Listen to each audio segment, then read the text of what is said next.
প্রবন্ধ একটি সুন্দর বাগান চাই, কলমে স্বপ্না ধর চৌধুরী। যাহাকে তুমি ভালোবাসো তাহাকে ফুল দাও, কাঁটা দিও না। তোমার হৃদয় সরোবরের পদ্ম দাও, পঙ্ক দিও না। হাসির হীরা দাও, অশ্রুর মুক্তা দাও, হাসির বিদ্যুৎ দিও না, অশ্রুর বাদল দিও না। লিখেছেন বিশ্বকবি রবীন্দ্রনাথ ঠাকুর। কন্যা সন্তান জন্মের পর থেকেই মাতা পিতার নিকট সযত্নে লালিত পালিত হওয়ার কথা, কিন্তু দেখা যায় ভালো বাড়ির পরিবেশ না পেলে তখন থেকেই শুরু হয়ে যায় অবহেলা ও অবিচার। অথচ সন্তান হিসেবে তো সে ভালোবাসাই পাওয়ার কথা।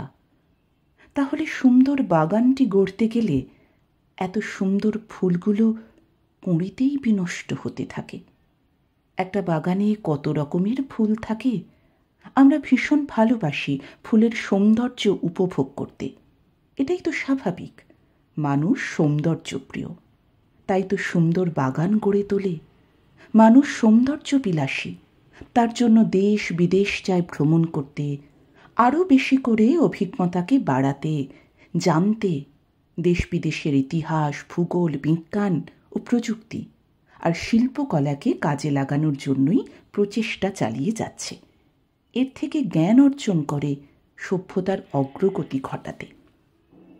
ঐতিহ্যশালী ভারতবর্ষে কি না ছিল, কিন্তু এখনও আমরা ভাবছি নারী দিবস পালনের কথা। গ্রামীণ ভারতীয় জীবনযাপনে অনেকটাই সমতার অভাব আমরা দেখতে পাই। এর অনেক কারণ রয়েছে, অর্থনৈতিক কারণই প্রধান, তবে সবচেয়ে যে কথাটা প্রধান ও প্রকট আকার ধারণ করছে বাড়ির কর্তাগিন্নির মানসিক চঞ্চলতা, যার জন্য কন্যা সন্তানকে আজকের সমাজেও ভালোবাসতে পারে না। কোথায় যেন একটা বাঁধা অবস্থায় রয়েছে। এর অন্যতম আরও একটি কারণ হল প্রগতিশীল জীবনের সাথে খাপ খাওয়াতে না পারা, অন্ধ কুসংস্কারাচ্ছন্ন ভাবনা। এর থেকে বের হয়ে আসতে গেলে উন্নত মানের ভাবনার প্রয়োজন। বাড়ির কর্তাগিন্নির জন্য আলাদা প্রশিক্ষণের ব্যবস্থা করতে হবে। এটা রাষ্ট্রীয় দায়িত্ব হিসেবে নিতে হবে। শিশুকন্যা তো একটা ফুলের অনুরূপ, অতএব ওকে ওর অন্তরের সৌন্দর্যকে বিকশিত করার সুযোগ দিতে হবে। কিন্তু মা বাবার যদি এরূপ উপলব্ধি না থাকে, তবে কি করে ওর প্রতিভা বিকশিত হবে? ঘরে ঘরে কত প্রতিভাশালী শিশুকন্যা রয়েছে, সঠিক ও উপযুক্ত পথের দিশা পায় না বলেই অচিরেই সব শেষ হয়ে যায়। আমি বলবো, ভারতের ও পৃথিবীর সমস্ত বীরাঙ্গনা নারীদের কাহিনী যাতে জানতে পারে সেরকম ব্যবস্থা করা, সেটা স্কুলে হোক বা সমাজ পরিবেশ হোক, সঠিক উপায়ে ওদের শিক্ষা দিতে হবে। জানতে হবে দেশ বিদেশের সেই বীরাঙ্গনা নারীদের জীবনী, তাহলেই অনুপ্রাণিত হবে কন্যা সন্তানেরা। এছাড়া অবহেলায় পড়ে থাকা সূর্যের মতো দীপ্তশালী এই কন্যা সন্তানেরা ওদের তেজ, শক্তি ও বুদ্ধি দিনে দিনে নষ্ট হতে থাকে। এর ফলে শুধু পরিবারের নয়, দেশের মানব সম্পদও নষ্ট হয়ে যায়। এজন্যই মানব সম্পদকে রক্ষা করতে গেলে পরিবার ও রাষ্ট্রের দায়িত্ব কন্যা সন্তানদের উপযুক্তভাবে গড়ে তোলা। বিশ্বে যা কিছু মহান সৃষ্টি চিরকল্যাণকর, অর্ধেক তার করিয়াছে নারী, অর্ধেক তার নর। এ বিশ্বে যত ফুটিয়াছে ফুল, ফলিয়াছে যত ফল, নারী দিল তাহে রূপ, রস, মধু, গন্ধ, সুনির্মল। জগতের যত বড় বড় জয়, বড় বড় অভিযান, মাতা, ভগ্নী ও বধূদের ত্যাগে হইয়াছে মহীয়ান। লিখেছেন বিদ্রোহী কবি কাজী নজরুল ইসলাম। একই কথা স্বামীজিরও। একটা দেশের উন্নতির জন্য নারীদেরও সুশিক্ষার প্রয়োজন, না হলে দেশের অগ্রগতি সম্ভব হবে না। কুসংস্কারাচ্ছন্ন ভারতবর্ষে মার্গারেট এলিজাবেথ নোবেল মানে ভগিনী নিবেদিতারও প্রয়োজন হয়েছিল। যখন মার্গারেট কান্নার সুরে লিখলেন, আমি কি ভারতবর্ষের কোনো কাজে লাগব? আপনি খোলাখুলি বলুন দেখি। আমি ওখানে যেতে চাই। কেমন করে নিজেকে ভরিয়ে তুলতে হয় ভারতের কাছে সেই শিক্ষাই পেতে চাই। স্বামীজি শিষ্যার কাছ থেকে এই আকুলতারই অপেক্ষা করছিলেন। আকুলতা না এলে কোনো কাজে নিষ্ঠা আসে না। 29শে জুলাই 1897 স্বামীজি লিখলেন, এখন আমার দৃঢ় বিশ্বাস হয়েছে যে ভারতের কাজে তোমার এক বিরাট ভবিষ্যৎ রয়েছে। ভারতের জন্য, বিশেষত ভারতের নারী সমাজের জন্য পুরুষের চেয়ে নারীর একজন প্রকৃত সিংহীর প্রয়োজন। তোমার শিক্ষা, ঐকান্তিকতা, পরিত্রতা, অসীম ভালোবাসা, দৃঢ়তা, সর্বোপরি তোমার ধমনীতে প্রবাহিত কেল্টিক রক্তের জন্য তুমি ঠিক সেই রূপ নারী যাকে আজ প্রয়োজন।